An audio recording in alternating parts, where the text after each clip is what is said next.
24/2567ได้เห็นชอบและอนุมัติให้ดำเนินโครงการใช้เงินบริจาคและเงินสะสมของวัดเพื่อพัฒนาปรับพื้นที่ของวัดป่าแดงมหาวิหารจึงขอเชิญชวนผู้มีจิตศรัทธาร่วมพัฒนาเพื่อถวายเป็นพระราชกุศลถวายพระเจ้าสามฝั่งแกนและพระเทวีพระเจ้าติโลกราชพระเมืองแก้วและอดีตเจ้าอาวาสวัดป่าแดงมหาวิหารมีพระญาณคัมภีร์พระมหาสวามีโพธินันทะครูบาเจ้าศรีวิชัยพระอธิการอิ่นแก้วอรินทโรครูบาอ่องขอเชิญชวนผู้มีจิตศรัทธามีเจตนาร่วมในข่าวครั้งนี้โอนเงินผ่านธนาคารกรุงไทยสาขาสุเทพชื่อบัญชีวัดป่าแดงมหาวิหารเลขที่บัญชี521064750สอบถามรายละเอียดเพื่อร่วมทำบุญได้ที่0818815690ก็เป็นโครงการปรับภูมิทัศน์และพัฒนาปรับพื้นที่รอบอุโบสถวัดป่าแดงมหาวิหารตำบลสุเทพอำเภอเมืองเชียงใหม่จังหวัดเชียงใหม่โครงการนี้เริ่มดำเนินการท่านที่จะร่วมบุญร่วมกุศลร่วมอนุโมทนาได้บุญได้กุศลได้ความดีโดยทั่วหน้ากัน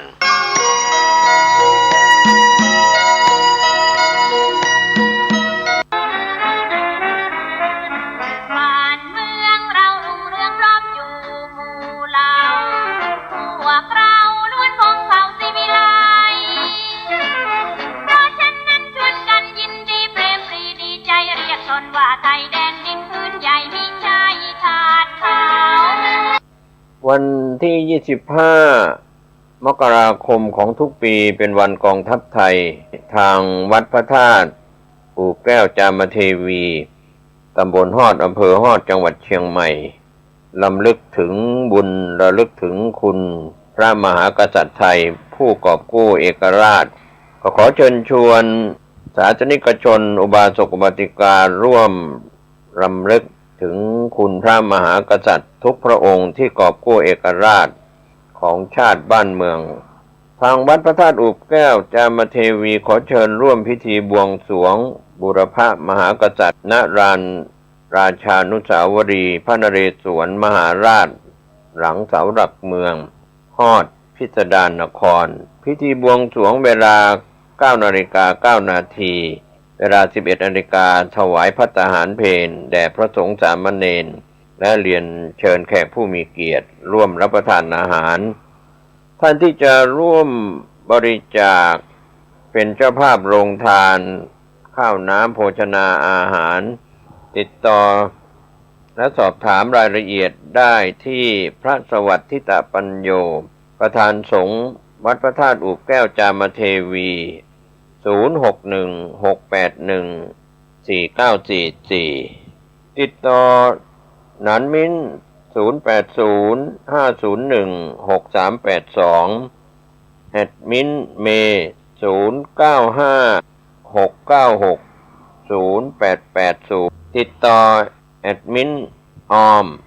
0972567938ฝ่ายงานประชาสัมพันธ์ท่านที่จะร่วมเป็นเจ้าภาพถวายดอกไม้ในการจัดงานบายสีและร่วมบุญบายสีติดต่อสอบถามและร่วมเป็นเจ้าภาพโรงทานและรายละเอียดต่างๆได้ทุกวันที่25 มกราคมของทุกปีเป็นวันกองทัพไทยมีความหมายประสบนิกรชาวไทยทุกหมู่เหล่าเชิญท่านร่วมงานในพิธีบวงสรวง 9:09 นาทีเป็นต้นไปณวัดพระธาตุอู่แก้วจามเทวีตำบลฮอดอำเภอฮอดจังหวัดเชียงใหม่25 มกราคม 2569 นี้โดยพร้อมเพรียงกัน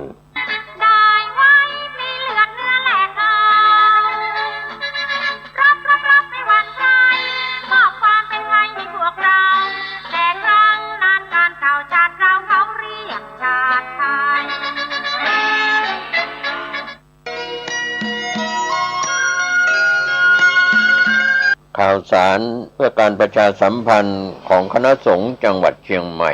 งานทำบุญฉลองเจดีย์พุทธคยาจำลองณพุทธมณฑลจังหวัดเชียงใหม่อำเภอดอยหล่อจังหวัดเชียงใหม่มี พระเทพมังคลาจารย์เจ้าคณะจังหวัดเชียงใหม่คณะสงฆ์จังหวัดเชียงใหม่ศรัทธาญาติโยมสาธุชนทั้งหลายดำเนินการก่อสร้างเจดีย์พุทธคยาจำลองมีคณะศิษยานุศิษย์พระพรหมมงคลฝ่ายวิปัสสนาหลวงปู่ทองสิริมังคโรพร้อมด้วยคุณแม่จันฟองกิ่วแก้วและคณะลูกหลานญาติมิตรสิ้นทุนทรัพย์20 ล้านบาทคณะสงฆ์จังหวัดเชียงใหม่พร้อมคณะศรัทธาสาธุชนญาติโยมพร้อมใจกันจัดงานฉลองปล่อยหลวงตามประเพณีล้านนาถวายไว้ในพระพุทธศาสนากำหนดการวันพระราชบดีที่15 มกราคมพุทธศักราช 2569 เวลา 9 นาฬิกาคณะสงฆ์คณะศรัทธาสาธุชนและหัววัดต่างๆพร้อมกัน 11 นาฬิกาถวายภัตตาหารเพลแด่พระสงฆ์สามเณรและเรียนเชิญแขกผู้มีเกียรติสาธุชนทั้งหลายร่วมรับประทานอาหาร 3 นาฬิกาเจ้าพระคุณสมเด็จพระมหาธีราจารย์เจ้าคณะใหญ่หนเหนือเจ้าวาดวัดพระเชตุพนวิมลมังคลารามกรุงเทพมหานครเดินทางมาถึงณมณฑลพิธีทานจุดธูปเทียนบูชาพระรัตนตรัยสมาทานศีลประธานสงฆ์ให้ศีลมัคคณายกโอกาสเวนตาถวายเจดีย์พุทธคยาจำลองถวายเครื่องทายธรรมแด่พระสงฆ์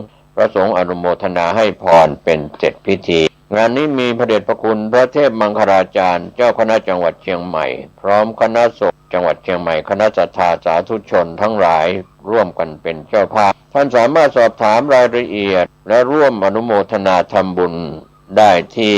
0818829199 ก็เป็นงานบุญงานกุศลการทำบุญฉลองเจดีย์พุทธคยาจำลองณพุทธมณฑลโดยรอจังหวัดเชียงใหม่วันพฤหัสบดีที่15 มกราคมพุทธศักราช 2569 ช่วงเช้า 9 นาฬิกาเป็นต้นไปขอเรียนเชิญท่านผู้ใจบุญใจกุศลร่วมงานนี้ได้บุญได้กุศลได้อนุโมทนาโดยพร้อมเพรียงกัน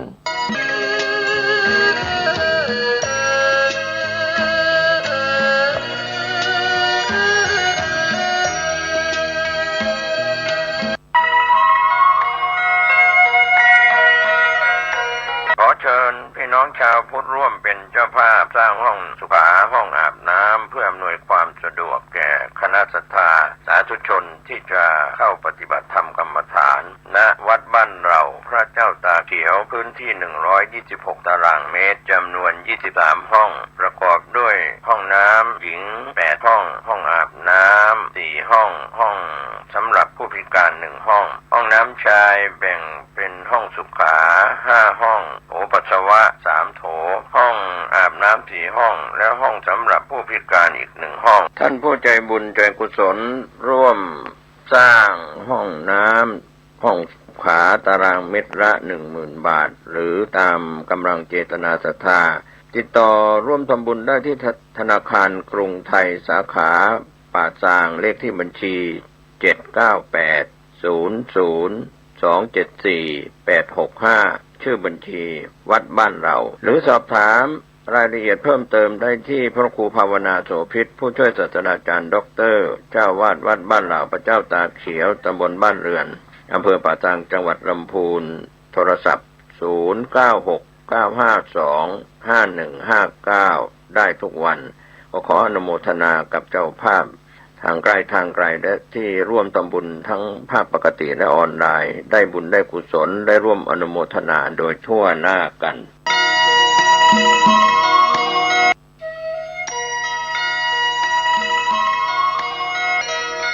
ข่าวสารเพื่อการประชาสัมพันธ์ขอเชิญชวนนักศีลนักบุญในคราวครั้งนี้นำปัจจัยบูรณวิหารเสาหน้าซุ้มประตูหน้าต่างทาสีรอบอาคารรูปปั้นพญานาคให้แล้วเสร็จต่อไปปัจจุบันมีพระครูประภัชชัยคุณเป็นเจ้าอาวาสวัดชัยสถานป่าเศร้าน้อยเจ้าคณะตำบลสันปุเรยเขต 2ท่านสามารถติดต่อสอบถามรายละเอียดและร่วมทำบุญได้ที่0876572276 0876572276 2276 ณ วัดชัยสถานป่าเศร้าน้อย ตำบลสันปุเรย อำเภอดอยสะเก็ด จังหวัดเชียงใหม่ ได้บุญได้กุศลได้ความดี ได้อนุโมทนาโดยทั่วหน้ากัน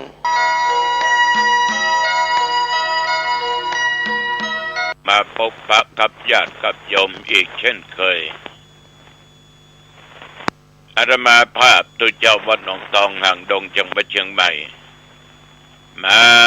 ปะโยมเป็นประจำทุกวันในเวลาเดียวกันนี้แล้วก็เป็นประจำทุกวันณทางสถานีวิทยุแห่งนี้30 นาทีโดยประมาณวันนี้ก็เช่นเดียวกันมาพบปะกับญาติกับโยมวันนี้อากาศเย็นหนาว จะเป็นต้องตุ้มพระตวบแหละ ไอ้ตวบที่ใจห่มนอนนั่นน่ะเอาผืนนะนั่งอยู่บนกลางเตียงเนี่ย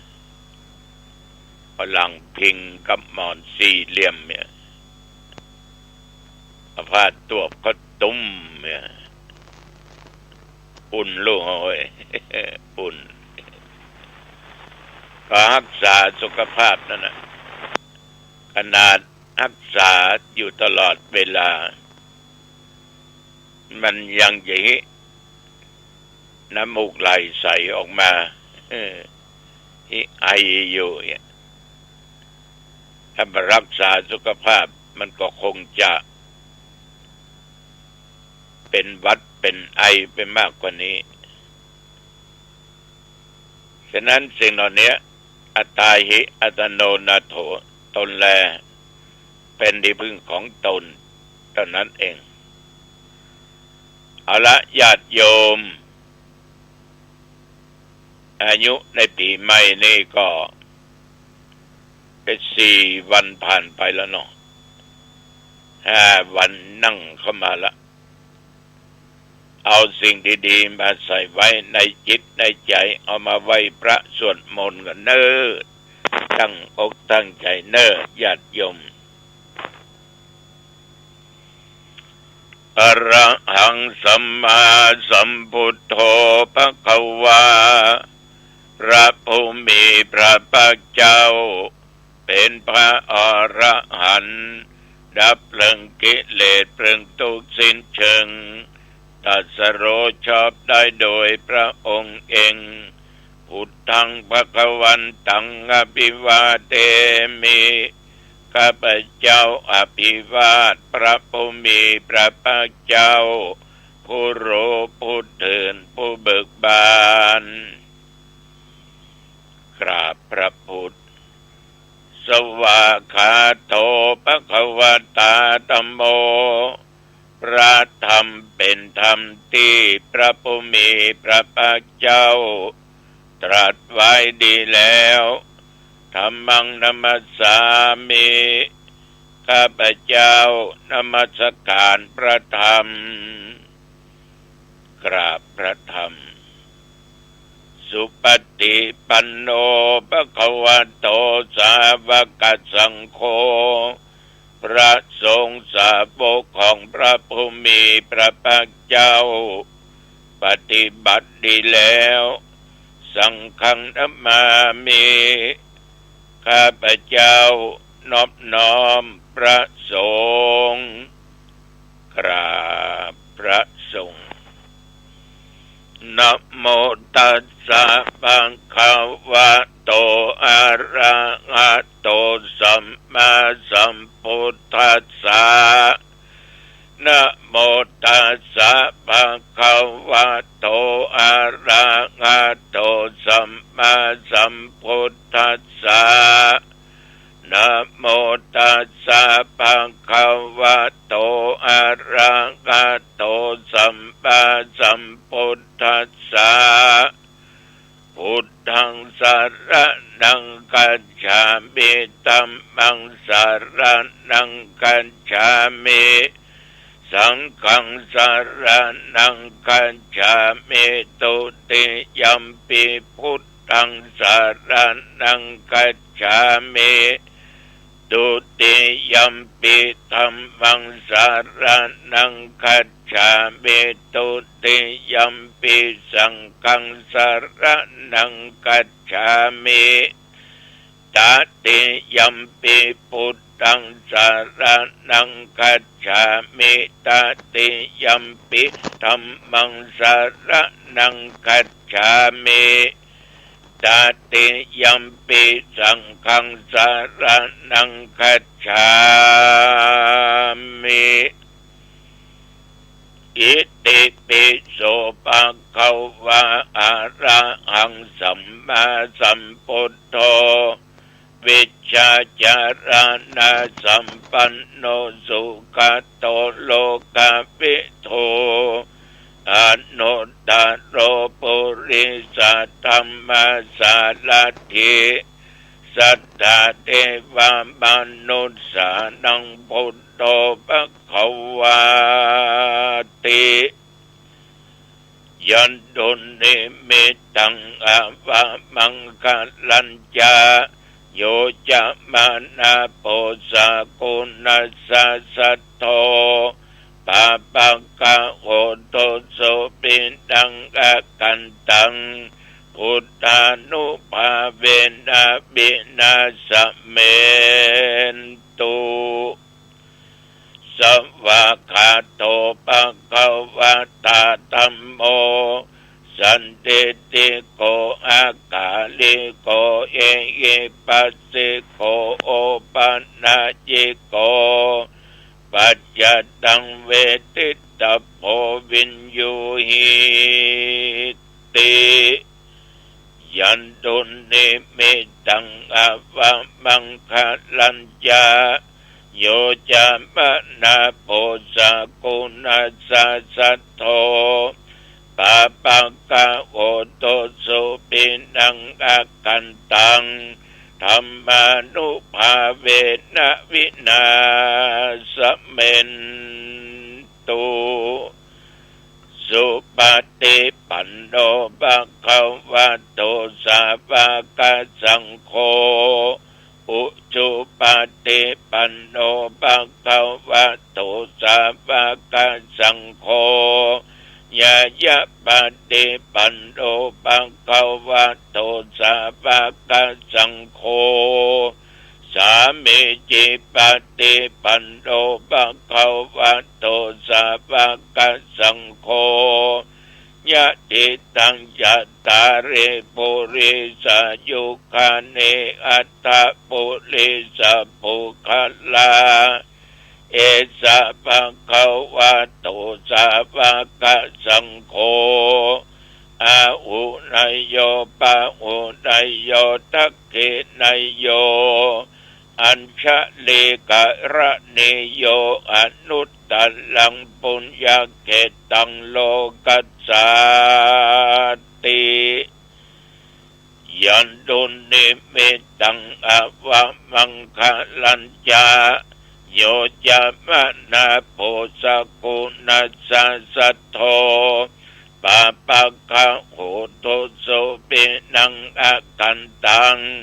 สังฆานุภาเวนะวินาสเมนตุยะโตหังภะคินิอลิญาญาชาติยาชาโตนาปิชานาเมสันเจจาปานังชีวิตาโพโรเปตาเตนะสัจเจนะโสติเตโอตุโสติกัปปัสสะโพชังโคสันติสังฆาโตธัมมานังเวจโยตถาวิริยัมปิติปัสสติโพชังคาจัตตถาปะเรสัมมาตุเปกะโพชังคาสติเตสัพพทักษินามุนีนาสัมมาทัคขาตาปะเวตาปะอุลิกตาสังวัตตันติอภิญญาญาณิพพานายาโพธิยาเอเตนะสัจจวัจ เชนะโสทิเตโอตุสัพพทาเอกัสสมิงสมะเยนะโทโมคันลานัญญากัสสปังทิลาเนตุกิเตติสวะโพชังเคสัตตาเทสัญเยเตจะตังอภินันติตวาโรคามุตจิงสุตังคะเน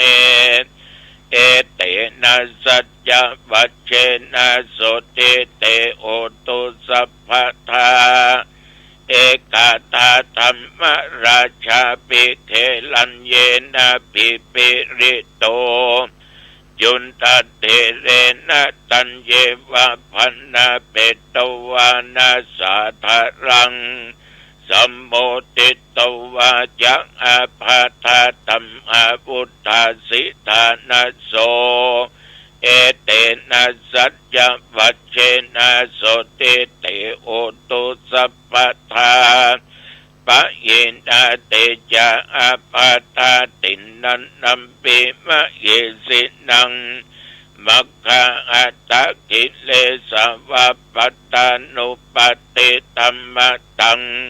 เอเตนะสัจจวัชเชนะโสติเตโอตุสัพพทาสักกัตตัวพุทธรัตนังโอสัตังอุตตมังวะลังยิตังเทวมนุษย์สานังพุทธเตเชนะโสตินานัสสันตุปัตถวาสเปตุขาปุปัสสเมนตุเตสักกัตตัวธรรมรัตนังโอสัตังอุตตมังวะลังปะริลาหูปัสสะมะนังธรรมเตเชนะโสตินา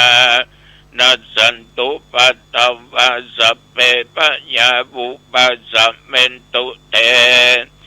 สักกัตตัวสังขารตันนังโอสัตังอุตตมังวะรัง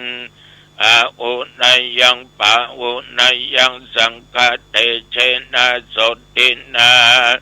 นัสสันตุปัตตวาสเปโรคาวูปัสสะเมนตุเตนัตถิเมสะระนังอัญญังพุทโธเมสะระนังวะรังเอเตนะสัจจวัชเชนะโหตุเตชะยะมังคะลังนัตถิเมสะระนังอัญญังธัมโมเมสะระนังวะรังเอเตนะสัจจวัชเชนะโสติเตโอตุสัพพทังเอเตนะสัจเจนะโอตุเตชะยะมังคะลังนัตถิเมสะระนังอัญญังสังโฆเมสะระนังวะลังเอเตนะสัจจวัชเชนะโอตุเตชะยะมังคะลังภวัตุสัพพมังคลังรักขันตุสัพพเทวตาสัพพพุทธานุภาเวนะสัทธาโสติภวันตุเตภวัตุสัพพมังคลังรักขันตุสัพพเทวตาสัพพธรรมานุภาเวนะสัทธาโสติภวันตุเตภวัตุสัพพมังคลังรักขันตุสัพพเทวตาสัพพสังฆานุภาเวนะสัทธาโสติภวันตุเต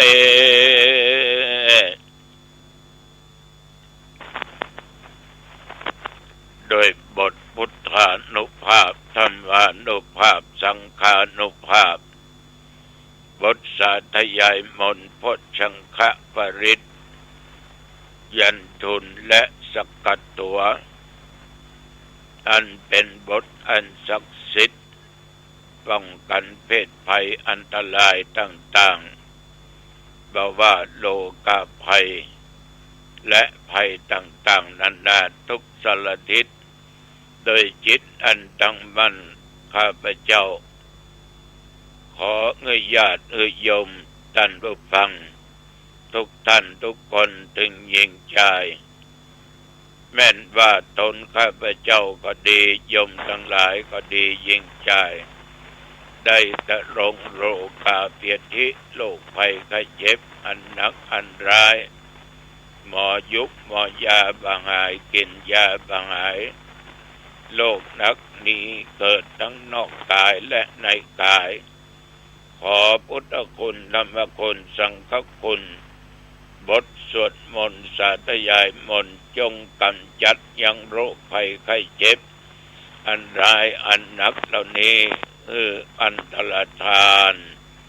หายมีสุขภาพกายใจแข็งแรงมีความผาสุกมีความสุขกายสบายใจแม่นว่าโตนข้าพเจ้าได้ญาติโยมยิ่งใจเดินทางไปเหนือใต้ตกออกไกลทุกสลอกทุกกองเมื่อไปก็มีชัยมีโชคกลับมามีโชคมีชัยมีสติปัญญาประตั้งตัวตนอยู่ในความประมาทจำเริญในกิจการงานการค้าการขายทุกสารทิศการปลูกการฝังทุกสิ่งทุกอย่างจำเริญในหน้าที่ยิ่งขึ้นไปอายุวันโนสุขังพลังกรมอุตุได้ประกาศบอกตักเตือนระวังอากาศหนาวเข้ามาแล้วบางวันกลางวันร้อนกลางคืนหนาว แต่ตะวันนี้หนาวถึงเมื่อวันหนาวถึงเมื่อคืน นับตั้งแต่เมื่อตะวันว่า มาถึงปัจจุบันนี้24 ชั่วโมงอายุสังขารผ่านไปอีกย้อนกลับหลังไปถึงบ่ได้ปิกไปที่เก่าที่เดิมก็ถึงบ่ได้จะได้ก็นอกจากการสร้างคุณงามความดีในอดีตเอาทำปัจจุบันเอาทำนึกถึงอดีตทำอย่างอดีตทำสิ่งที่ดีและทำต่อไปอนาคตข้างหน้า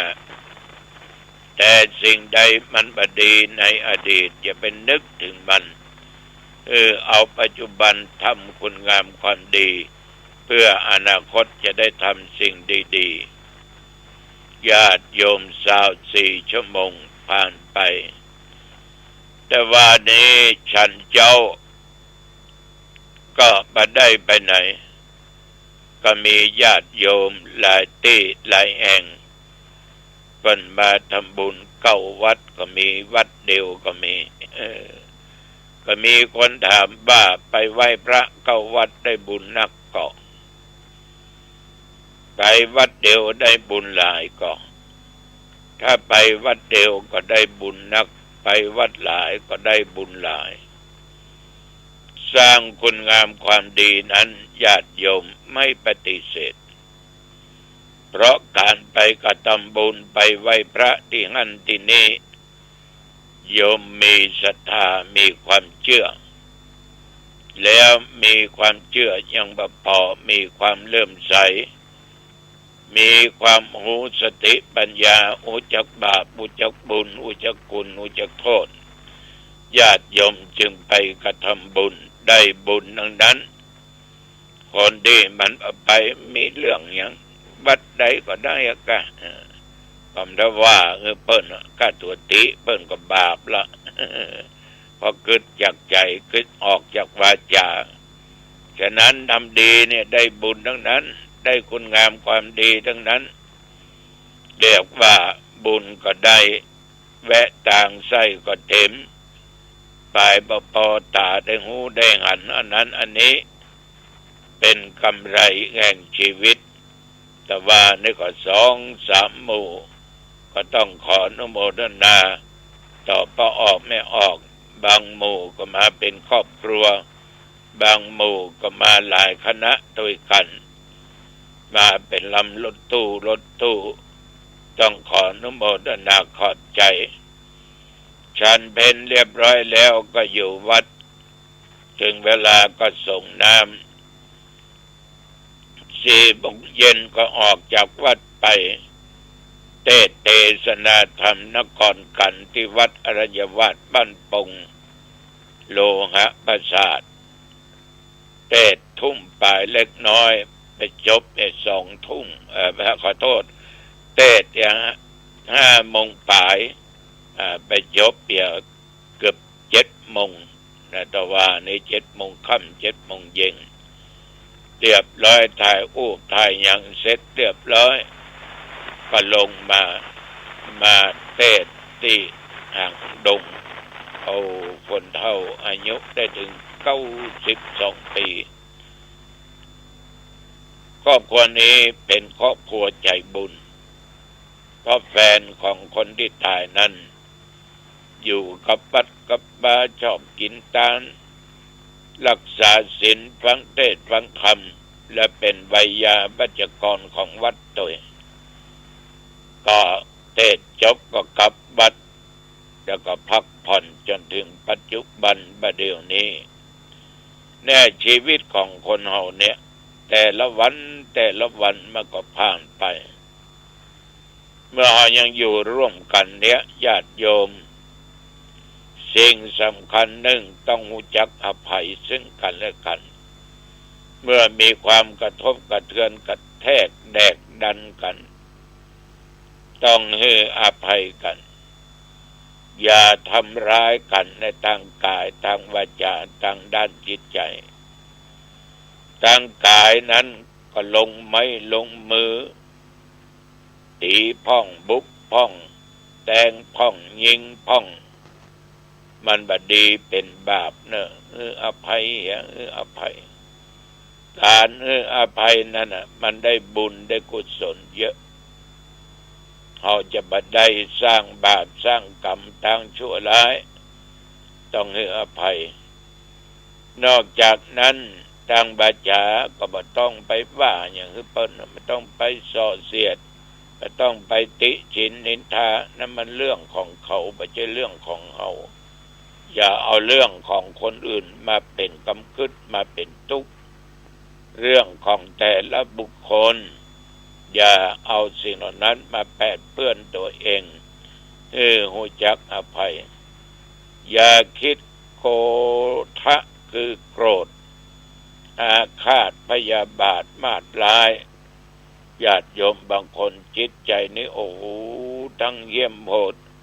ทั้งกล่าวกรรมบดีทั้งอาฆาตพยาบาทมาดร้ายหน่อยมันได้อย่างขึ้นมาฉะนั้นก่อนเราอยู่ด้วยกันต้องรู้จักอภัยเมื่อภัยได้ดิบได้ดีเนาะก็มีความยินดีกับเปิ้นแสดงมุทิตาจิตยินดีกับเปิ้นถูกหวยเปิ้นขายที่เปิ้นได้ลูกเต้าดีเป็นข้าราชการเปิ้นยักการยักงานเปิ้นมีเงินมีทองมีข้าวมีของมีสัมปติเปิ้นได้เมียดีได้ผัวดีได้ลูกดียินดีกับเปิ้นเนอะหรือเปิ้นบ่ได้ดังที่เฮาว่าดังที่เฮาคิดเปิ้นทุกข์ยากอับจนก็บ่ดีสบประมาทเนอะญาติโยมท่านทั้งหลายบ่ดีสบประมาทฉะนั้นมีอย่างเดียวมีแต่ความยินดีเมื่อหันบุคคลอื่นได้ดีจะไปอิจฉาริษยาจะไปขอยยนนะบางคนนี่มันได้เปิ้นถูกหวยเปิ้นได้สตางค์เหมือนหมดอะชิบหายหมดอะเรื่องของเปิ้นมันจะเรื่องของเฮาจะมาเป็นทุกข์มันอย่างกับสิ่งเหล่านี้ยินดีกับเปิ้นยินดีกับเปิ้นญาติโยมเนอะ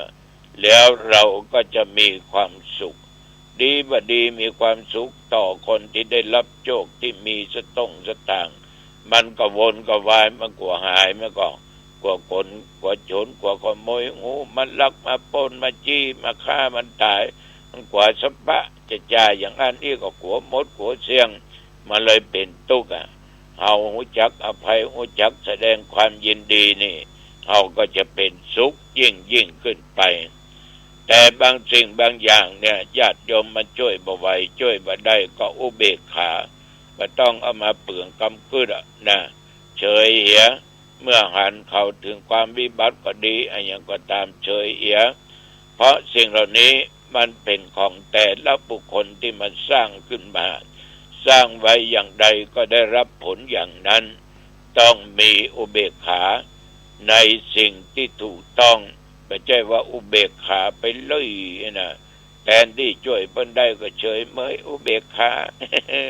อย่างนี้ก็มาละเนาะโยมเนาะฉะนั้นญาติโยมจิตใจต้องกว้างนะจิตใจต้องกว้างไหลเหมือนกับแม่น้ำนะจะไปแคบจะไปอิจฉาริษยาจะไปว่าไปกล่าวเปิ้นจะไปทำลายเปิ้นมีพรหมวิหารธรรมคือเมตตาปรารถนาดีให้คนอื่นกรุณาสงสารช่วยเขาพ้นทุกข์มุทิตายินดีต่อเมื่อบุคคลอื่นได้ดีอุเบกขาวางเฉยเมื่อก่อนถึงความวิบัติวันนี้ตุเจ้าฝากไว้กับญาติกับโยมเนออายุวันโนสุขังพระลังพบกันใหม่โอกาสหน้าเจริญพร